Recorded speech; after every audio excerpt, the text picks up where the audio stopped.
ಹೆಣ್ಣನು ಮುದ್ದಾಗಿ ನೋಡಿ ಇದ್ದಾಗ ಹೋಳಿಗೆ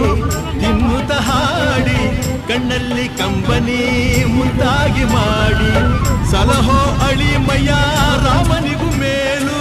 ಪ್ರೀತಿ ಕೊಂಡೋನಿಗೆ ಕಟ್ಟಬೇಕು ಕಾಲು ಚಂದನ ನೆತ್ತಿ ಮಲ್ಲಿಗೆ ಸುತ್ತಿ ಮನೆ ಮಗನಿಗೆ ಆರತಿ ಎತ್ತಿ ಬಾಳು ಬನವಾಯಿತು ಓ